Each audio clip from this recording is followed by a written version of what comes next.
Estamos juntos no Debate 93.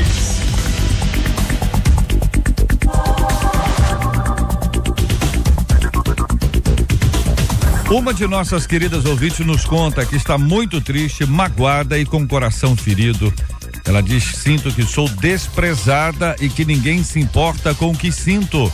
Parece que meu marido e meu filho não se importam e até as pessoas da igreja me deixam de lado. O apóstolo Paulo diz em Filipenses 4:11: aprendi a viver contente em toda e qualquer situação.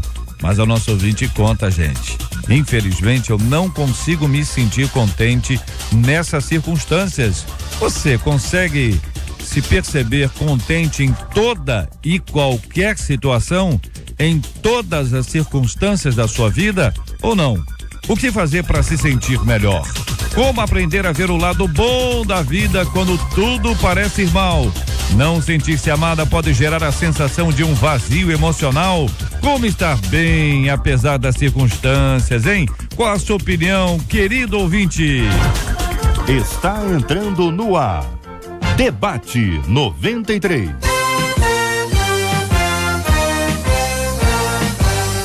Realização 93 FM. Apresentação J.R. Vargas. Alô, meu irmão! Alô, minha irmã! Já chegou J.R. Vargas!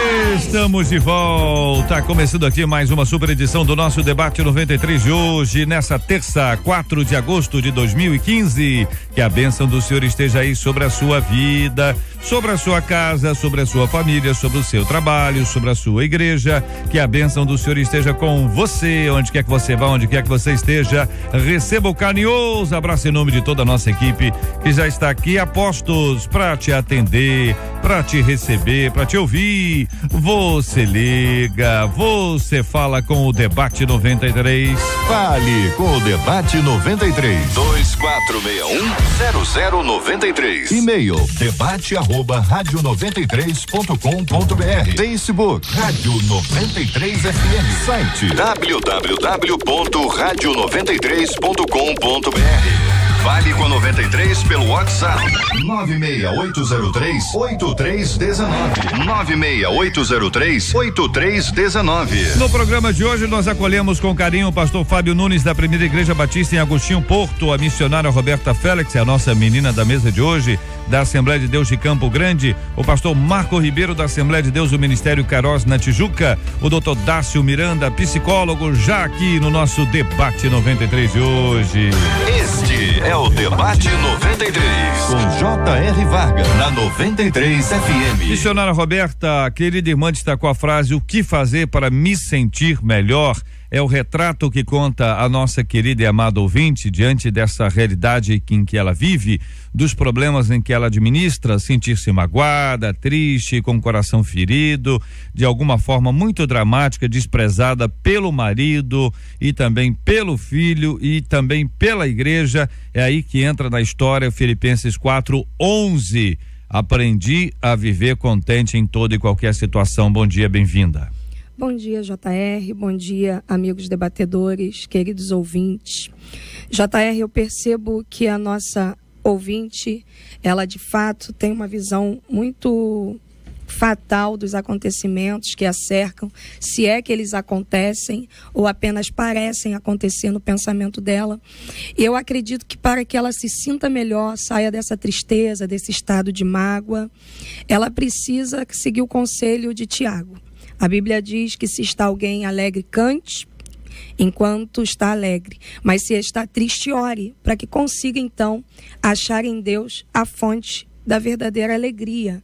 Em primeiro lugar, ela tem que buscar a alegria no Senhor, a alegria da salvação. É bem verdade que nós ansiamos por sermos correspondidos pelos nossos semelhantes, mas o princípio do amor estabelecido no grande mandamento é amar o próximo como a ti mesmo. Então ela precisa encontrar em primeira instância o amor de Deus, ter certeza de que é amada por Deus, amar-se, para então amar até essas pessoas que possivelmente, supostamente, a aborrecem. Pastor Marco Ribeiro, muito bom dia, seja bem-vindo. O que pensa o senhor sobre esse assunto, querido? Bom dia, JR. Concordando com a nossa missionária, essa questão de você viver contente em todas as situações, a palavra de Deus nos fala isso, e a palavra também vai nos dizer que é a paz que nós temos vinda através do Espírito Santo de Deus que habita em nós, é a paz que excede todo o entendimento. Então, mesmo nos momentos em que nós estamos tristes e, é claro,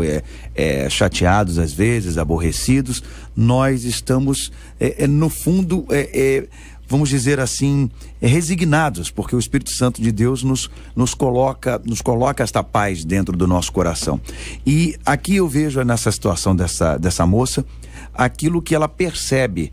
Nós não sabemos se realmente as coisas são assim, ou por estar com a sua saúde emocional abalada, porque às vezes nós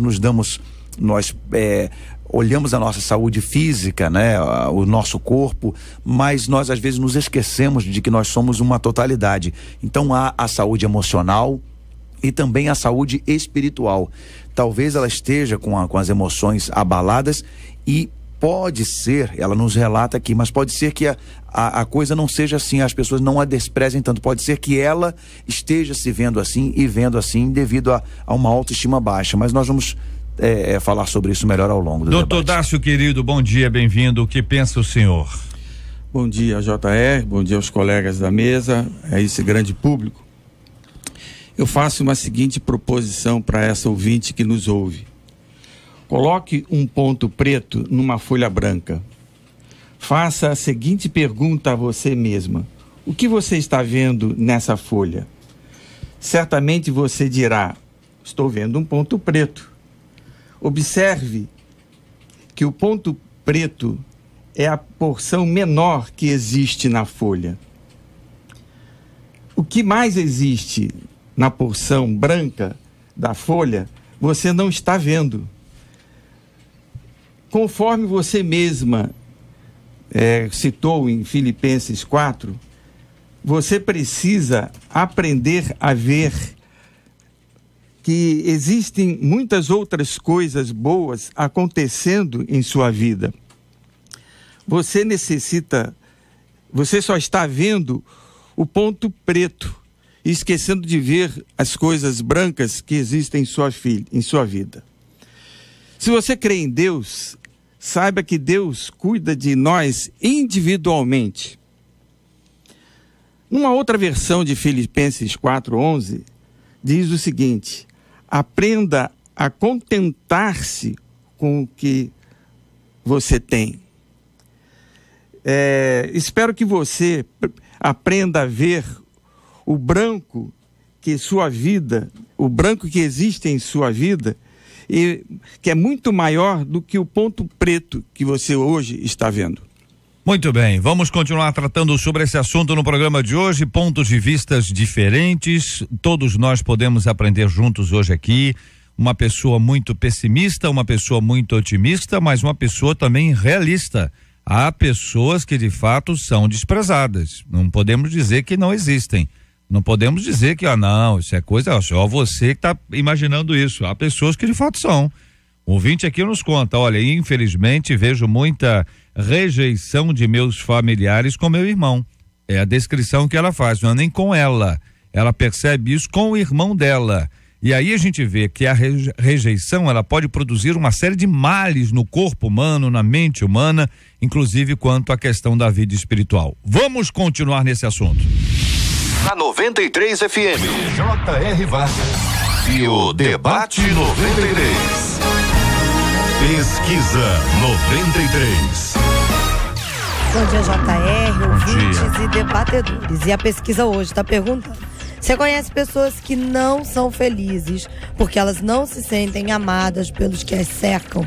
93% dos nossos ouvintes por telefone afirmam que conhecem, sim. E no nosso site, 87% deles também conhecem. Ou seja, um número bastante grande aí de gente que não é feliz porque não se sente amada. E aqui no nosso WhatsApp, telefone 96803-8319, a gente vai perceber que o sentimento é o mesmo, mas as histórias são diferentes. Um ouvinte diz assim: olha, eu sou solteira e eu não me sinto amada. Então ela acredita isso a solteirice. Uma outra ouvinte diz assim: eu criei sozinha os meus filhos a vida inteira. Hoje os meus filhos não ligam para mim, eu continuo sozinha e eles só aparecem quando eles precisam de dinheiro. Então eu não me sinto amada. E uma outra ouvinte diz assim: bom, eu reconheço que eu não consigo viver contente em nenhuma situação, mas também reconheço que preciso aprender assim como Paulo aprendeu. E reconheço ainda mais, ela diz, que eu preciso ter vida de comunhão, vida devocional diária com Deus, porque só assim eu conseguirei ser, como disse Abacuque. Muito bem, então aqui nós temos 3 exemplos diferentes. Esse último aqui nós vamos discuti-los todos, com certeza. Esse último aqui dizendo o seguinte: olha, a pessoa que aprendeu a viver, ou aliás, precisa aprender. A outra foi a mãe que criou os filhos e depois os filhos cresceram e a abandonaram sua volta quando precisam dela. E o terceiro episódio, que envolve a solteirice. Muita gente solteira tá dizendo: eu não sou amada por ninguém. Você está ligado no Debate 93 com J.R. Vargas. E aí, companheiros, o que pensam vocês diante daqui dos nossos WhatsApps, das opiniões dos nossos ouvintes, inclusive as perguntas que foram elaboradas por eles através do nosso WhatsApp? Bem, JR, eu queria abrir um parêntese aqui, que o sábio Salomão escreveu em Provérbios capítulo 18, verso 3, que a impiedade, ela resulta em desprezo. E no capítulo 12, também de Provérbios, verso 8, ele diz que o homem de bom entendimento será louvado, mas o perverso de coração será desprezado. Então é necessário que essas pessoas que se sentem alvo de desprezo e rejeição também façam uma autoanálise. Será que tem havido por parte delas um comportamento que tem gerado esse desprezo? Isso tem que ser visto. Eu estou entendendo, quero só fazer uma intervenção aqui para pedir a vocês o seguinte: vamos considerar essa possibilidade já abordada aqui. Evidentemente ela existe, mas também existe o outro lado. Existem pessoas, por exemplo, a mãe que cria os filhos, que dá tudo para os filhos, depois os meninos crescem, só voltam quando precisam dela. É uma rejeição. Ela se sente assim: filha, não, você não pode se sentir assim, não. Você fez a sua parte, você fez por amor, não espere nada em troca. Meus irmãos, nós não estamos falando de gente, ser humano, carne e osso. Vamos lá. Sim, JR, a Bíblia nos mostra muitas pessoas verdadeiramente e injustamente desprezadas. Nós vemos H desprezando Sara, Golias desprezou Davi, Mical desprezou Davi. Davi foi alguém que foi alvo de desprezo por parte dos seus irmãos em alguns momentos, mas perceba que, como diz o ditado, ele pega esse limão e decide fazer uma limonada. Nós não estamos desprezando os sentimentos dessas pessoas que são alvo dessa rejeição, mas nós precisamos mostrar a ela, como muito bem elucidou aqui o doutor Dácio, que ela precisa olhar numa outra perspectiva. Ela precisa buscar achar uma alegria em Deus e não depender tanto do que o outro pensa ou faz com ela para ser alguém contente. Algum tratamento tem que ser, tem que haver, e realmente não é desprezar. O problema existe.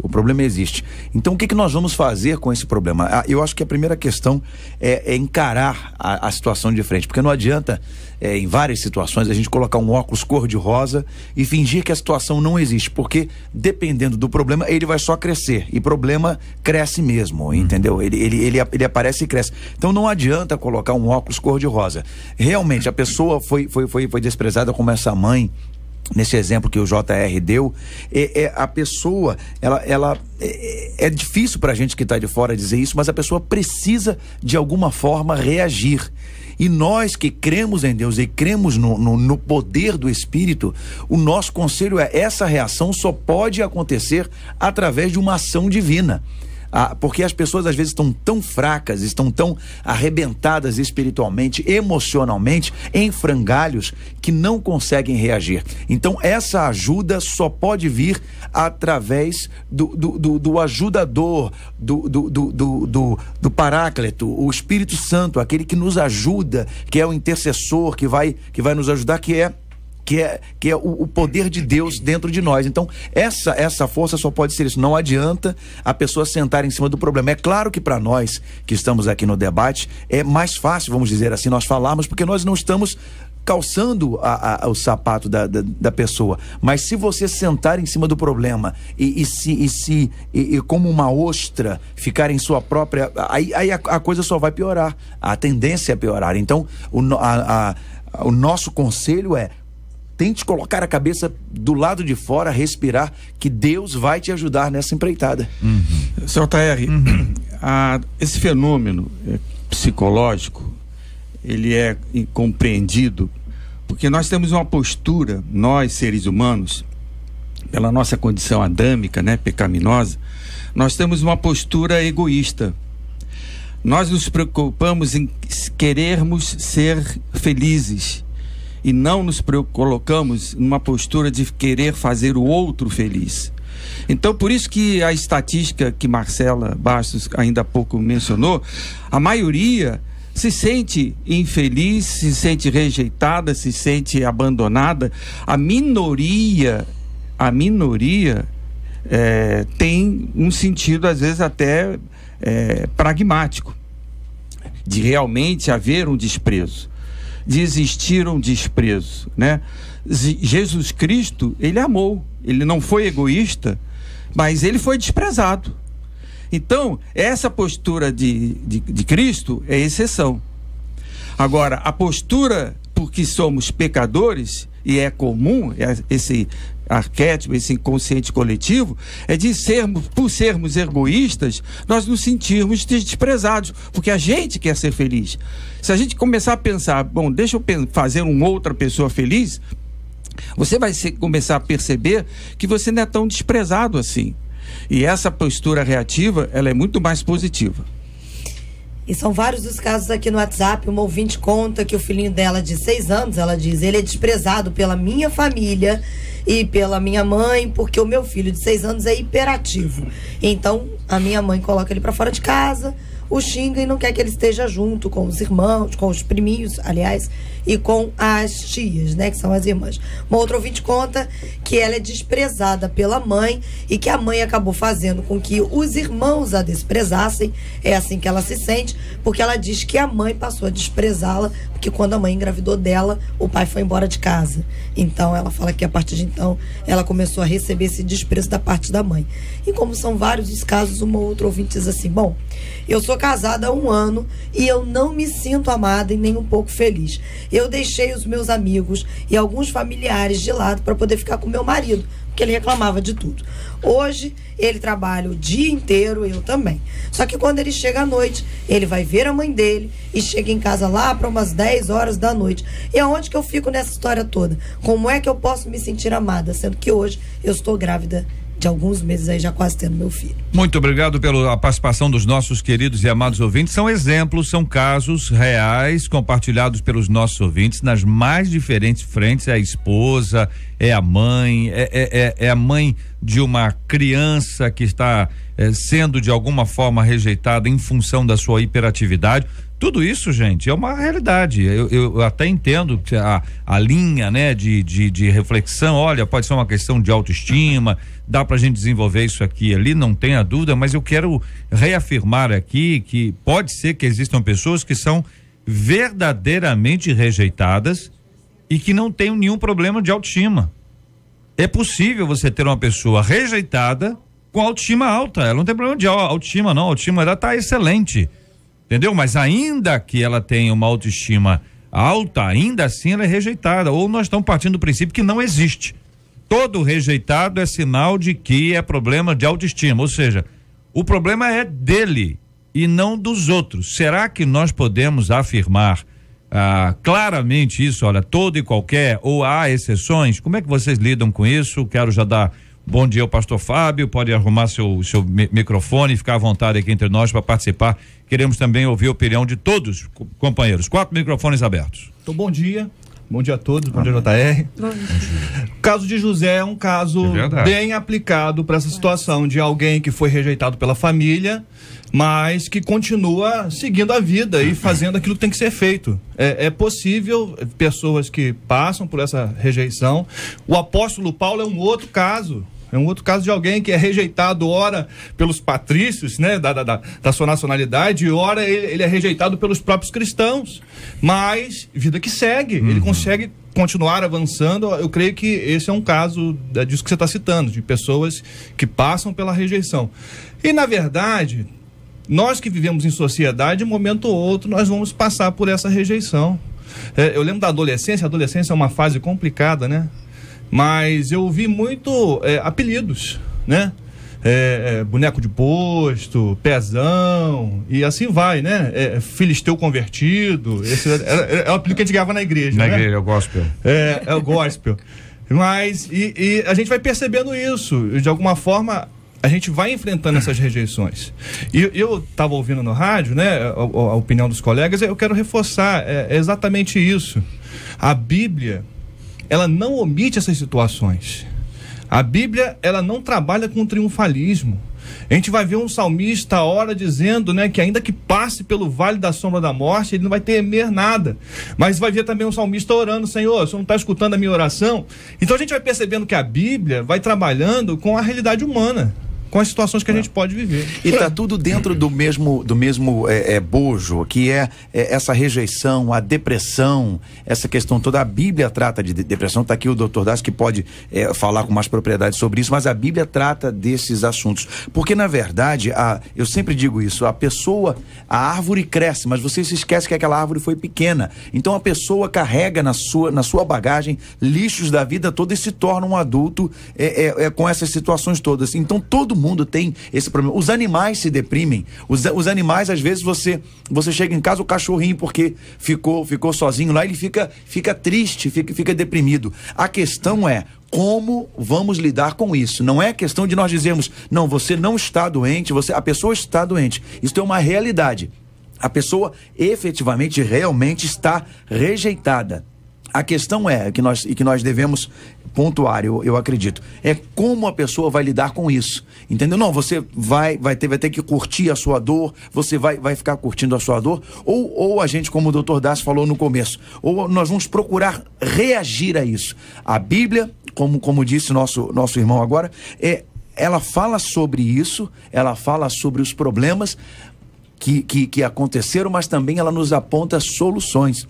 Então nós não estamos aqui para fazer ouvido de mercador a esta questão, mas para dizer, ela existe. Então como vamos lidar com ela? Eu gostaria aqui de acrescentar, me permitam, que justamente eu acho que esse é o ponto. Existe o verdadeiramente desprezado? Existe. E quando isso acontece, eu gosto muito da atitude que Joabe tem com Davi. Lá no livro de 2 Samuel, capítulo 19, verso 6, quando ele está angustiado pela morte do seu filho Absalão e se nega a ser consolado pelo problema que está vivendo, Joabe, segundo o original, ele sacode a Davi e diz: até quando amarás os que te odeiam e odiarás os que te amam? Numa tradução prática desse texto, eu entendo que Joabe está dizendo para ele: muda o foco. Muda o foco, porque tem um exército de homens guerreando noites e dias a fio a favor da sua vida, que te amam, que lutam por você, e você está focado neste que desejou o teu mal, que ansiou a tua morte, que roubou o teu reino. Então eu acredito que alguém que está sendo desprezado, rejeitado, maltratado, também precisa em algum momento mudar o seu foco, porque o que me preocupa na fala dessa ouvinte é que ela diz: ninguém se importa. E é muito difícil você viver numa sociedade, seja ela a igreja, a família, onde for, e você ter esse sentimento de que ninguém se importa. Ela está focando no pior, certo? Então ela precisa mudar o foco e olhar para alguém que a ama, porque com certeza alguém a ama. Podemos admitir então que existem pessoas que de fato são rejeitadas a despeito da sua autoestima, ser alta, ser correta, ser saudável, ser equilibrada. Tô perguntando isso a vocês, porque me parece que quando a pessoa está numa situação dessa, seja o primeiro passo para estar com ela. Porque se a gente chega e diz para ela: olha, é o seguinte, olha, você está assim porque a sua autoestima está baixa. Na verdade, você não consegue ver o outro lado bom que tem. Você não está enxergando. Não sei se isso produz na pessoa, na hora em que ela está mal, alguma coisa benéfica. Na verdade, você se junta e diz assim: é verdade. Existem casos em que as pessoas são desprezadas. Supondo que seja esse o caso. No seu caso, de fato, você está sendo. Agora, pera um minutinho. Você vai ficar onde? Sentada nesse lugar onde você está, chorando, sofrendo, ou você vai levantar? Aí nós já fomos lá. Exatamente. Sentamos ao lado dela, calçamos as sandálias e partimos daí para dizer para ela, porque senão não vamos dizer para ela assim, ó, é impossível, você está sentindo, você está doente. Se o problema é seu, não é nem nosso. JR, o Salmo 119, o salmista, ele afirma isso. No versículo 22 ele diz: tira-me do opróbrio, porque a minha alma está assaz farta de desprezo. Mas aí no versículo 28 ele diz assim: mas fortalece-me segundo a tua palavra. Nós estamos admitindo essa realidade na vida dos ouvintes, mas estamos direcionando para que o foco seja mudado, para que se busque alegria, força em Deus, através da oração, e que busque fortalecimento na palavra. Como o nosso amigo debatedor, pastor Fábio, chegou e disse, José viveu isso, mas ele estava pautado na palavra, no sonho de Deus, naquilo que Deus tinha descortinado para ele. Então ela precisa visualizar algo em Deus que a faça prosseguir. JR, seguindo a sua linha de raciocínio, vamos admitir a pessoa ser rejeitada. Mas repare, e vamos aqui pensar sobre essa ótica. O outro é que está me rejeitando. Agora, eu posso aceitar ou não a rejeição. Exatamente. Então, o problema de eu ser rejeitado não é meu. É do outro que está me rejeitando, e eu posso reagir contrariamente, não aceitando a rejeição. Essa é a postura correta e adequada do que contemplar a rejeição, me lastimar pela rejeição e aceitar a rejeição. Então a proposta que se faz é de sempre você reagir diante de uma realidade adversa. Porque no mundo tereis aflições, porém tende bom ânimo. O que é o bom ânimo? É reagir, é ter uma atitude proativa diante de alguma coisa negativa, porque isso vai haver sempre. E quando eu aqui coloquei que esse fenômeno é da nossa condição adâmica, pecaminosa, porque nós somos egoístas mesmos, então nós rejeitamos porque queremos ser aceitos. Só que você, enquanto rejeitado, você não precisa aceitar essa rejeição. Reaja a ela, reaja diante daquele que está te rejeitando, procurando-o, conversando-o, ou, na pior das hipóteses, não, desprezando a rejeição que ele está te colocando, te impondo. E tem uma outra atitude ativa de você melhorar, não aceitar, você reconhecer os teus valores, porque como eu citei no exemplo, a folha branca é muito maior do que o ponto preto, e ou seja, existem muito mais coisas boas na sua vida para que você não se sinta desprezado do que as coisas ruins representadas pelo ponto preto. Então existe a possibilidade da pessoa ser de fato desprezada, mas ela não precisa ficar sentada no lugar da pessoa desprezada. Mas é isso que a gente Ela pode levantar a partir disso. Ela pode desenvolver uma mentalidade nova. Aí é que é o ponto. Como é que desenvolve isso? Tá certo? Como é que desenvolve isso? Se ao redor dela, a mãe, os filhos saíram, cresceram, só voltam quando precisam de alguma coisa. Como é que essa mãe lida com este fato, no sentido dela não se sentir rejeitada pelos filhos ou se ver como um banco? Ela é o Silvio Santos, entendeu? Olha, primeiro tudo por dinheiro. Em primeiro lugar, o filho não é da mãe. Filho é do mundo. A mãe, o pai, mãe, tem a responsabilidade de ter filhos para prepararem os filhos para o mundo. E às vezes essa posição de mãe, de querer ter a atenção o tempo todo do filho, ela é uma visão equivocada. Ela tem que se alegrar de que tem os filhos, de que esses filhos estão no mundo, que estão crescendo. Os meninos só voltam para pedir dinheiro, doutor Dácio. Os meninos só voltam para pedir dinheiro. Sim, mas aí é a consequência. Pelo menos é o que ela está falando. Que ela deu. Olha, é o que ela está falando, né? A gente só colhe o que planta. A gente só colhe o que planta. Não, doutor Dácio, tem filho que produz outros frutos que não foram ensinados na infância. Mas a responsabilidade é dos pais. Sim, doutor Dácio, mas a educação não é só dos pais, a educação dos pais, da escola, do mundo, da vida e tal. eu entendo, sobre a minha visão psicológica, que a educação é a estrutura de personalidade. Perfeito, doutor Dácio. Se faz de 0 aos 7 anos com a responsabilidade daquele que educa, pai, mãe, avó, aquele que está próximo dessa criança. Perfeito, doutor Dácio. Quanto a isso, não há dúvida, o senhor está absolutamente certo, eu concordo plenamente com o senhor. Estou dizendo o seguinte, que nem tudo é fruto só dessa área. Ao longo da adolescência, juventude, alguns vão se desviando daquilo que foi ensinado lá. E isso é provado na experiência, não é? E imagino que cientificamente nós também tenhamos outras provas. A questão é, para essa mãe que está lá, dizer para ela, a culpa é sua, não me parece uma palavra adequada para ela. O processo educacional não vai livrar dessa possibilidade. A gente vai ver casos de pais que se doam, se dedicam e no final o garoto se forma e some. Claro que é. Isso acontece e o problema não está na educação, porque os valores foram dados, todo o cuidado foi dado. Eu acho que é perigoso realmente botar isso em conta da educação. Agora, a gente vai ver essas situações e é muito difícil quando um filho renega, quando uma mãe renega um filho e esses processos acontecem na vida, a gente lida com isso no gabinete, gente que chega lá quebrada, doente, frustrada e que não consegue olhar essa margem branca que é maior que o ponto, não conseguem. E aí... Não conseguem não querem ver, porque conseguem.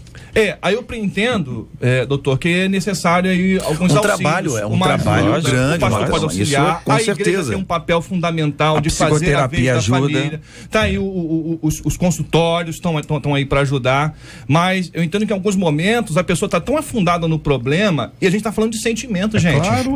Eu queria completar, amigos, que Paulo, ele é muito feliz na palavra que ele usa. A carta aos Filipenses nos esclarece quando ele diz: eu aprendi a estar contente. Exatamente. Ele não está dizendo que foi fácil, que sempre a gente vai conseguir, mas ele está dizendo que se exercitou nisso. Porque sentimento também é um campo do ser humano que pode haver treinamento. Então ele está dizendo, eu aprendi a estar contente. Ele não está dizendo que um filho que tem um tratamento desse com a mãe deixa uma mãe contente. Mas ele está dizendo que uma mãe pode aprender formas com que isso não a deixe triste para sempre. Ela ficou triste a primeira vez, a segunda vez. Eu quero dar um conselho prático a essa mãe. Não vai ficar presa a isso. Não vai ficar presa. Essa mãe tem que fazer outras atividades. Quer um conselho prático? Pegue esse dinheiro, esse menino não vai ter dinheiro da próxima vez que vier, e procure fazer uma atividade por si mesma, porque quem não é feliz consigo mesma não vai ser feliz com ninguém. Pegue esse dinheiro, minha irmã, entre numa hidroginástica, faça algo por você. Seus filhos estão criados, não depende de você para se alimentar. Você pode presenteá-los, mas você não precisa custeá-los em troca do seu carinho. Se você semeou uma boa educação, e essa é a nossa crença, você plantou, no tempo oportuno você irá colher. Enquanto você não colhe, o conselho de Eclesiastes colocou a tua semente, não retire dela a sua mão. Continue orando, que a vida vai ensinar a esses filhos. Deus, o Espírito Santo, pode constrangê-los e eles mudarem de atitude. Mas você é o alvo do nosso conselho. Então, por favor, aprenda a estar contente, independente dessas circunstâncias. Se exercite nisso, como Paulo disse a Timóteo. Exercita-te nessas coisas, na piedade, medita na palavra, se ocupa das orações, porque com certeza você vai achar em Deus a fonte da sua maior alegria. O grande problema do homem é querer substituir aquilo que só o relacionamento com Deus traz através de relacionamento com humanos. Está faltando dependência, está faltando devocional, está faltando vida com Deus para ter nele a alegria que supre e que nos faz superar as nossas tristezas. A própria Bíblia, JR, nos fala que ensina teu filho, enquanto pequeno, no caminho que ele deve andar, para que quando crescer não se desviar dele. Esse é o meu entendimento profissional, psicológico, de que a responsabilidade da educação é de integralidade dos pais. Os pais são responsáveis, enquanto pequenos, a colocar os filhos num caminho que não é só sobre a ótica eclesiástica, É sobre todo um contexto holístico. Para a vida.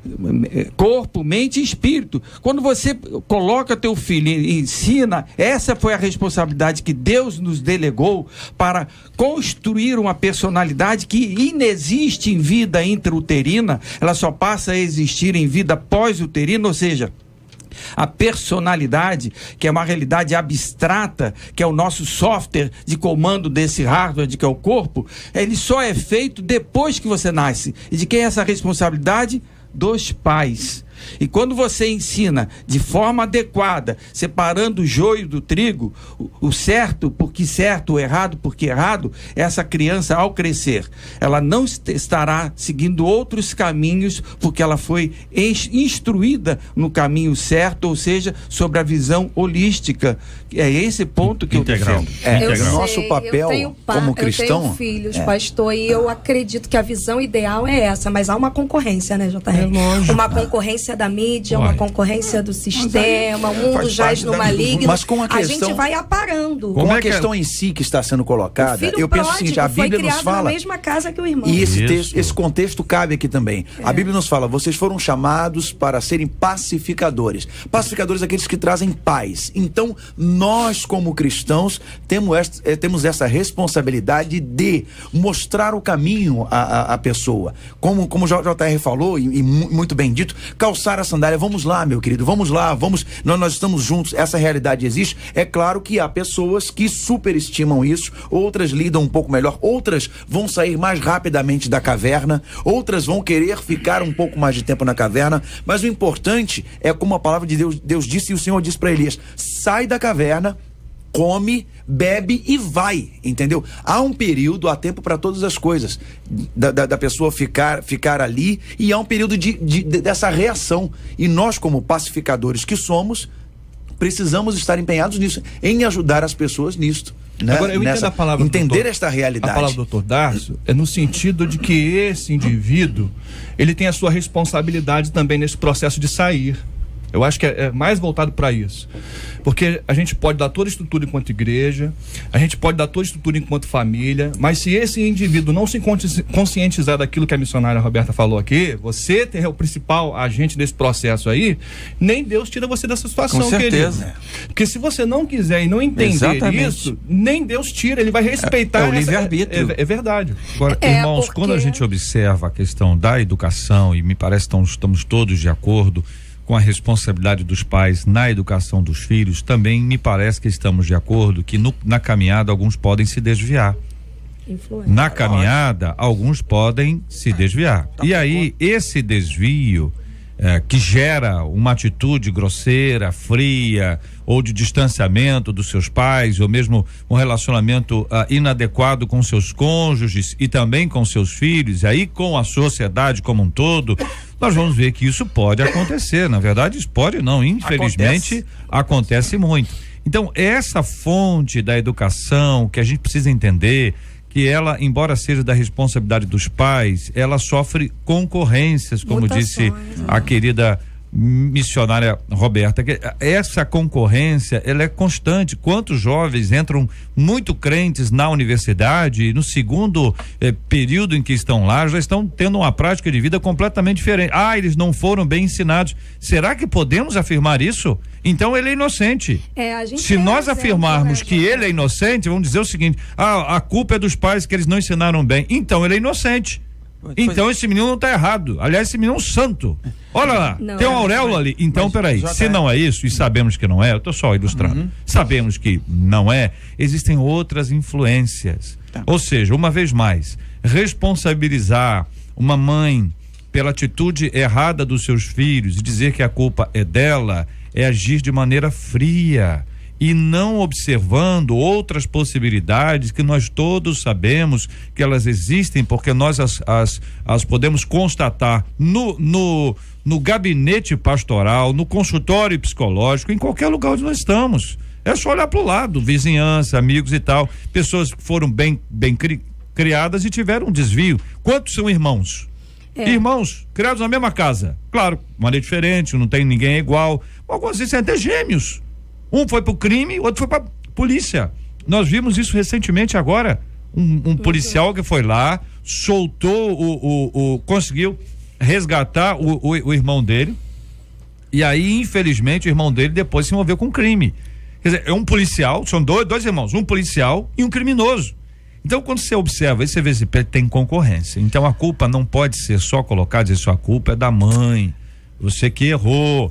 Mas nós temos uma perspectiva que é muito mais ampla. JR. Pode falar, doutor Dácio. Eu entendo, embora não concorde plenamente com essa posição, pela minha experiência de 36 anos de consultório. A gente, entre o fato de seguir um caminho e o seguir o outro, há uma história, há um gap. Claro. Que só quem está no consultório ouvindo as mazelas daquela vida vai entender. Ou no gabinete pastoral, doutor Dácio. Todo mundo aqui é pastor. Ou isto. Menos eu.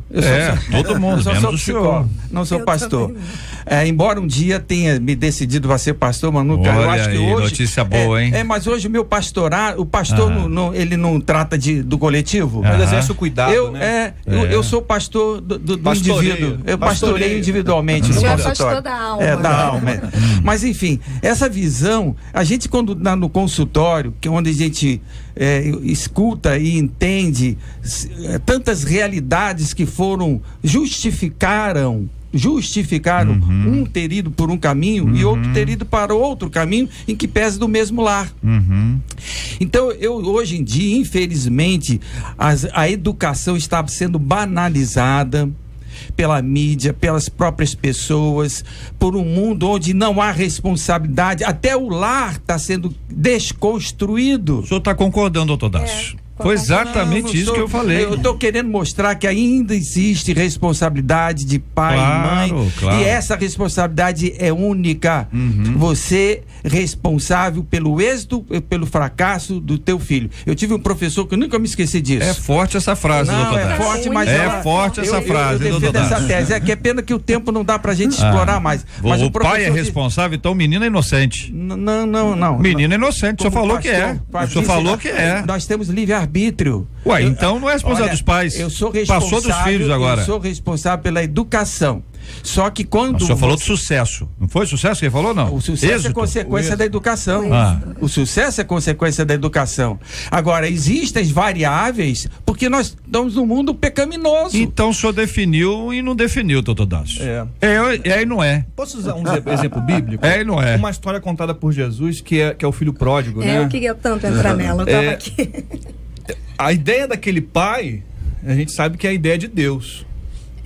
E esse menino cresce junto com o pai, orientado pelo pai, com perspectivas que o pai traçou, mas chega um determinado momento que ele fala assim: pai, o senhor para mim está morto. O que me interessa é o que o senhor pode me dar. Eu percebo esse menino vivendo essa oscilação da vida. E eu não posso culpar esse pai. Eu acho que nesse momento há uma decisão do filho de deixar a casa, de abandonar aquilo que o pai projetou. Mas o que aconteceu com ele? Agora também entendo a importância da educação. Eu estou tentando trazer uma palavra equilibrada, não estou querendo cair para um extremo nem para o outro. O equilíbrio é fundamental. Eu percebo que lá na frente esse menino lembra da sua educação. Isso aí. Poderia voltar ou não. Mas ainda assim eu não posso atribuir exclusividade no sucesso desse menino na questão do pai. Eu entendo que há uma importância muito grande no peso da educação familiar. Essa importância a gente carrega pro resto da vida. Exatamente. Mas também entendo que o indivíduo ele vai exercer as suas opções. Então é um conjunto de coisas. E vai colher as suas opções. Cair pros extremos eu acho perigoso. Por isso que eu tô falando. Esse é o perigo da gente identificar, de dizer que a responsabilidade é dos pais e ponto. Tem a responsabilidade da vida, você tem as influências todas que existem aí. E se ficarmos no filho pródigo, vamos ver que o irmão mais velho também não entendeu nada. O irmão mais velho, que ficou em casa, bonitinho, também não entendeu nada do que estava sendo ministrado à vida dele. Ficou revoltado. Me permita, JR, voltar aqui um pouco ao exemplo que trouxe esse assunto. O pai, como figura de autoridade, assim como essa mãe que nós acabamos de ouvir o exemplo, ele dá uma lição de desprendimento. Ele deixa o menino ir. E quem sabe se essa entrega do dinheiro, do valor, não é uma forma que essa mãe está usando para tentar prendê-los mais perto. E às vezes é necessário deixar ir. Tentar comprar o amor, de repente. Comprar o amor. Ele deixa aí o menino viver as suas experiências na certeza de que ele plantou uma boa educação. E o menino retorna. De que ele ensinou. E com relação ao desprezo, nós vemos no irmão do filho pródigo alguém um pouco parecido com a ouvinte da carta inicial. Ele está dentro da casa, mas não conhece o amor do pai. Ela diz, as pessoas na igreja não se importam comigo, me deixam de lado.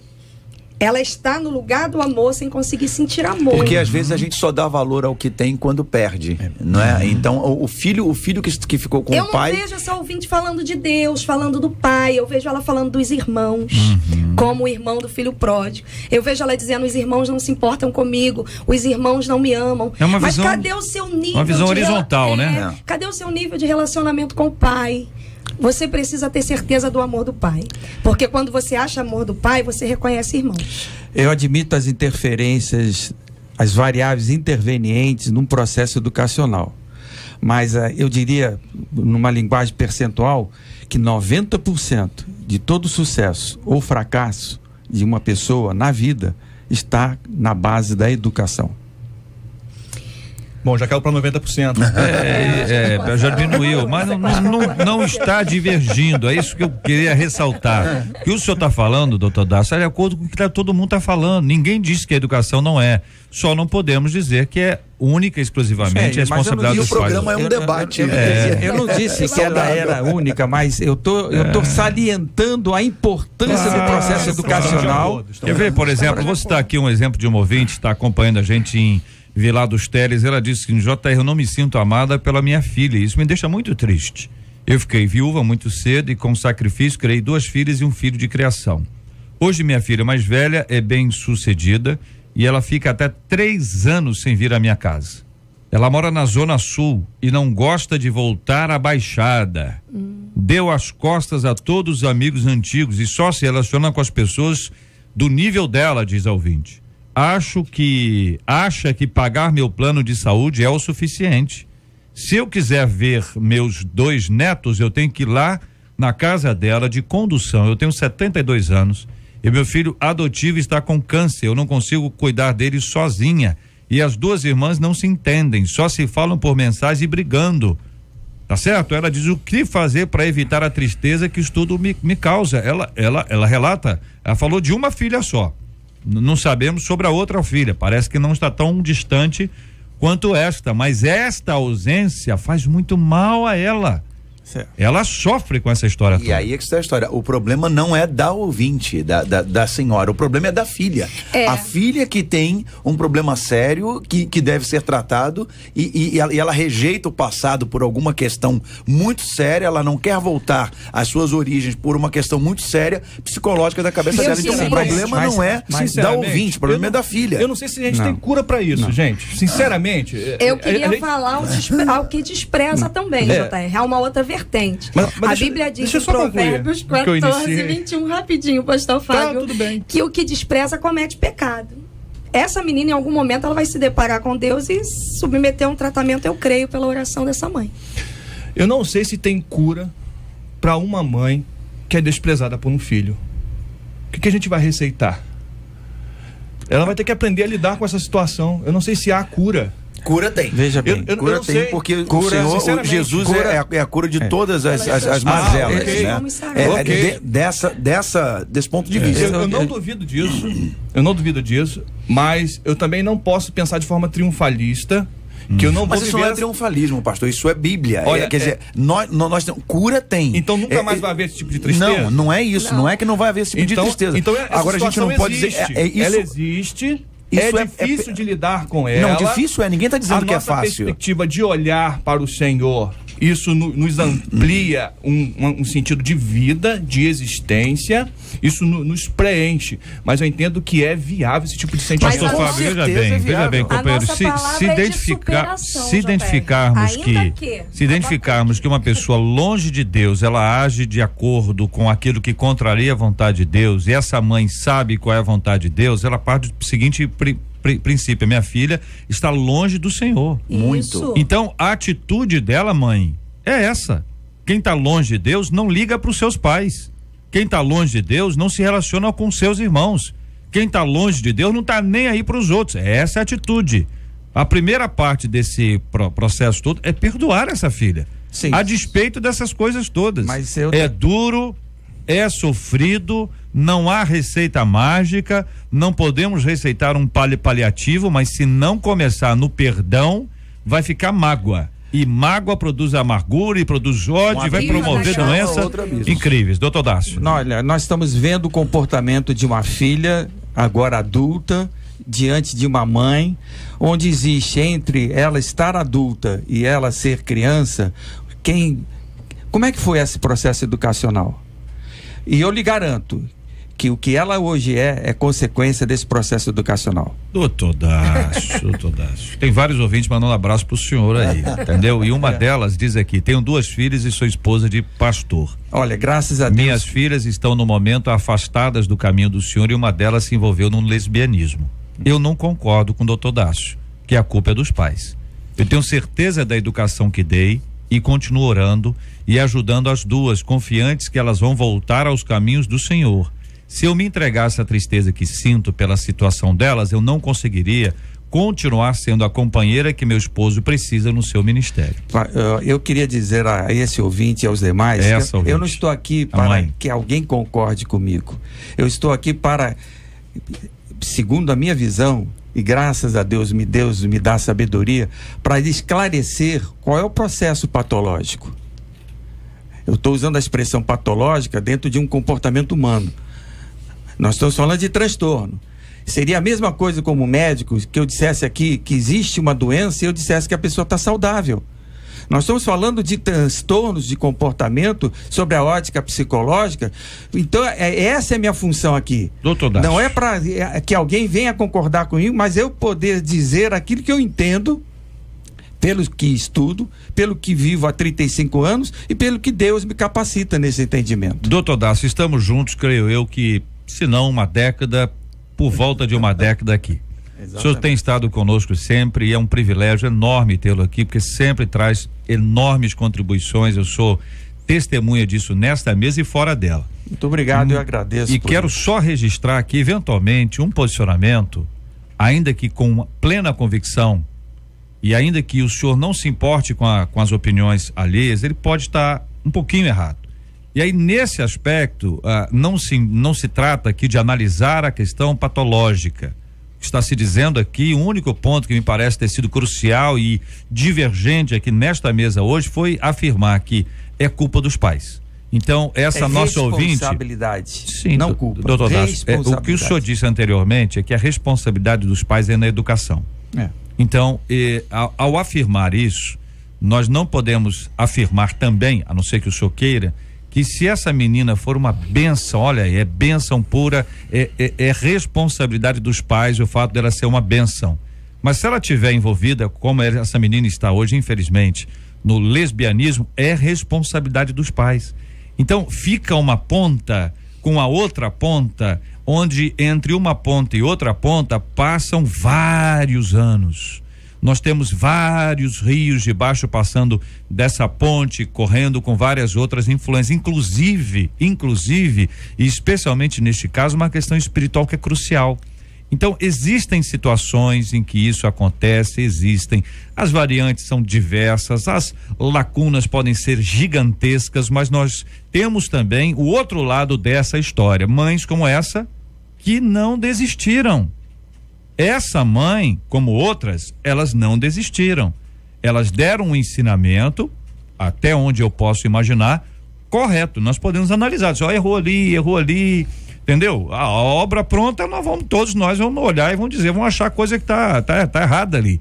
Mas o ponto é, nós podemos hoje observar que muitas pessoas ao longo da caminhada, apesar da boa educação, que é responsabilidade dos pais, não há dúvida disso, que é a responsabilidade dos pais, elas se desviaram no meio do caminho. Se voltarão no final como o menino que foi embora e retornou como um filho pródigo, só Deus sabe. Só Deus sabe. a liberdade que Deus deu a gente de escolhas em diversas áreas da nossa vida pode levar uma pessoa a agir de maneira errada. Inclusive, JR, essa última ouvinte, ela diz, eu consegui me manter em atividade ao lado do meu esposo, que é pastor, mesmo tendo acontecido isso com as minhas filhas.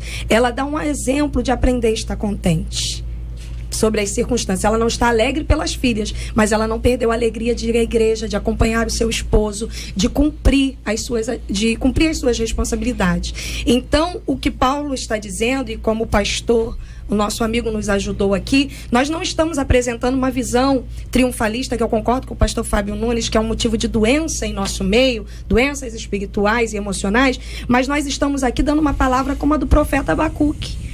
Ainda que essa filha se desvie, ainda que alguém te maltrate, ainda que não haja fruto na vide, que é o fruto da alegria, todavia, eu me alegrarei no Senhor e exultarei no meu Deus da minha salvação, que faz os meus pés como o da corça. A corça, ela tem habilidade. Então, Deus dá habilidade para atravessar essas situações. E isso não é poesia, isso é palavra de Deus, né? Eu quero agradecer o carinho dos companheiros aqui, a participação de todos vocês com a gente no nosso debate 93, passou voando. Quero agradecer a você, ouvinte amado, pela participação sempre muito especial, concordando, discordando, use de misericórdia. Olha a misericórdia, ouvinte amado. Vamos exercitar a misericórdia, que é um presente de Deus para nossa vida. Mensagens do Senhor, orientações claras. A gente vai chegando aqui a um consenso pela graça de Deus, a luta de cada uma das nossas ouvintes, mães, filhas envolvidas em situações como a filha não pode se afastar da mãe em hipótese alguma, ou a mãe enferma, ou a mãe que cuida de um enfermo não pode ser abandonada, ainda que essa mãe tenha feito muita coisa errada, ela deve ser amada, deve ser cuidada, deve ser preservada. E você, ouvinte, olha, escuta bem, você ouviu aqui, nós temos pontos de vista diferentes.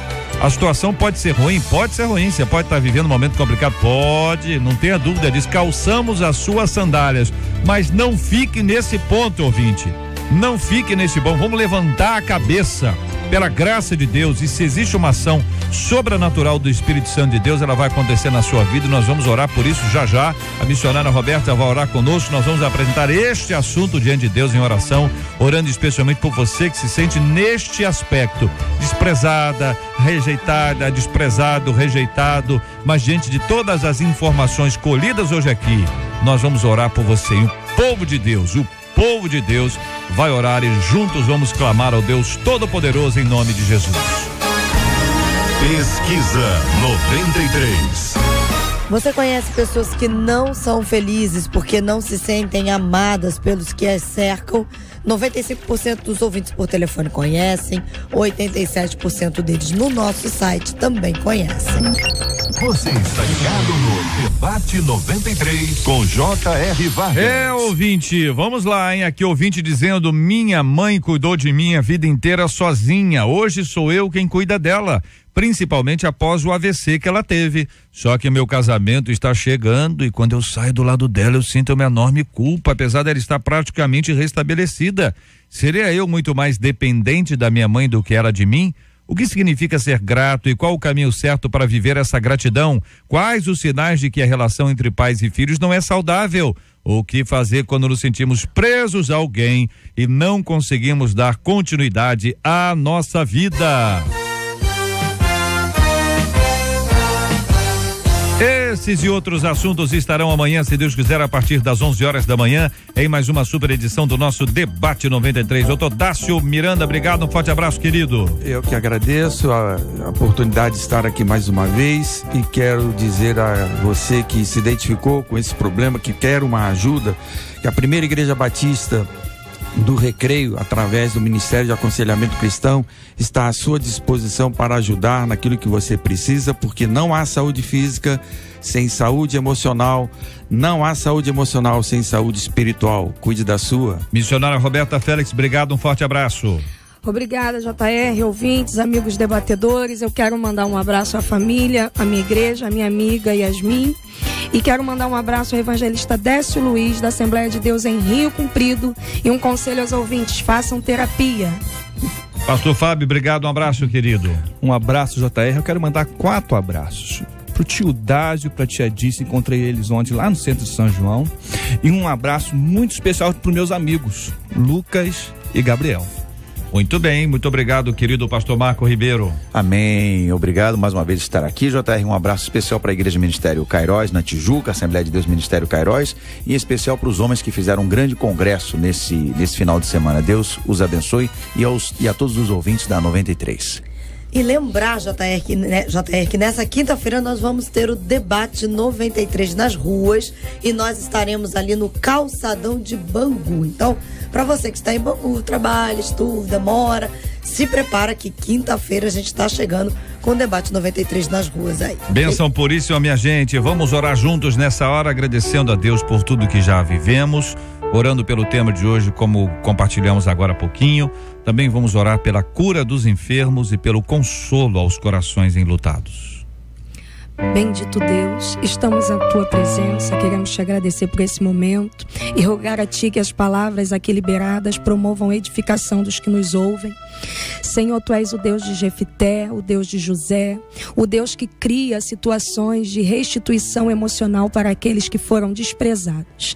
E eu quero te pedir que onde houver um ouvinte sendo alvo desse sentimento tão ruim, tão difícil de digerir como é a rejeição e o desprezo, que a tua cura o visite, que o teu bálsamo alcance o seu coração e que os doentes sejam curados, que os enlutados sejam consolados e que tenhamos um dia de alegre surpresa. Promova ainda esta semana encontros de reconciliação em nome de Jesus.